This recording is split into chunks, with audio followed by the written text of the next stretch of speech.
Sophie Cunningham didn't sugarcoat a thing, and she had every reason not to. The Fever just threw away a winnable game, falling 88-84 to the league's basement-dwelling Mystics.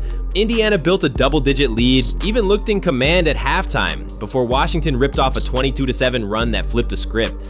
With playoff positioning on the line, this loss shoved Indiana down to 7th, and Cunningham's fire in the postgame landed completely different compared to Stephanie White's excuses. Why do you think the Fever blew it? Was it on the coach? Drop your take in the comments. Indiana raced to a 13-point advantage in the second quarter, 40-27, and looked ready to cruise. 6 minutes later, their lead was ashes. Washington stormed back with that 22-7 run, silencing the building and outshooting Indiana 52% from the floor.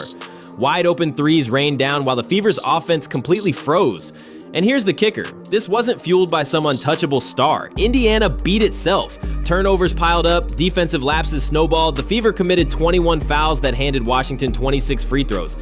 Each mistake dragged them deeper, a meltdown entirely under their own control. The biggest insult, it was Washington's young duo, Sonia Citron with 21 points and Kiki on 18 and 12 boards, who delivered the killing blows. Both are rookies still finding their way, yet Indiana let them flip momentum and steal the night, sitting 7th in the standings. Coughing up momentum to rookies is nothing short of costly embarrassment. And yet, this wasn't about zero production. Boston was excellent. 20 points, 9 rebounds, the steady anchor inside. Mitchell created in the first half. Cunningham sparked energy. Hull defended with intensity. Sims even added 11 after just signing on hardship. The players worked. The collapse came from somewhere else. No direction, no adjustments. The effort was wasted. Indiana didn't lose because Washington was the better team. They lost because they gave possessions away, fouled recklessly, and had no counter once momentum turned. It's the same pattern haunting them all season, strong starts collapsing into self-inflicted spirals. And this late in the playoff fight, collapses like this are devastating. Which brings us to the elephant in the room, Stephanie White. Fever fans are furious that Chloe Bibby, shooting 42% from 3 this season, logged 0 minutes in a game where floor spacing collapsed. White explained Bibby sat for defensive matchups and rebounding. On a night where Indiana surrendered 26 free throws, gave up wide open threes, and lost the paint, the absolute didn't land, it blew up. The offense kept getting stuck, White's own words, meaning ISO ball around Mitchell with nowhere to pass. That's when coaches usually lean on floor spacers like Bibby. Instead, Indiana doubled down on predictable sets, riding Mitchell into double teams until the wheels came off.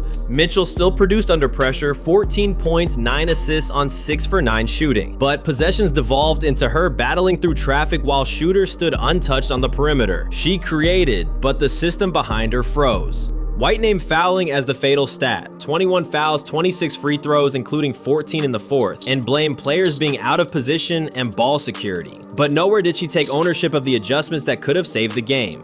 Meanwhile, Cunningham cut through the excuses. She said outright, "We've had hard injuries, but we have to get back to being dogs." That's not a cliche, it's a call-out. Opponents no longer fear Indiana, and that has to change. She demanded toughness, aggression, and edge, while the coach gave post-game lectures about fouling and patience. The disconnect couldn't be louder.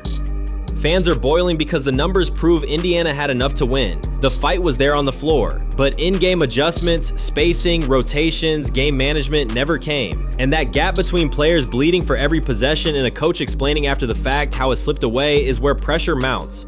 Cunningham's fire reflected urgency. White's words sounded like delay. The contrast told us everything about where this team truly stands. So here's the question, Fever Nation. Should White still be trusted to lead this group into the playoffs, or do these collapses prove Indiana needs a different voice? Let me know in the comments, and don't forget to like and subscribe so you don't miss the next breakdown.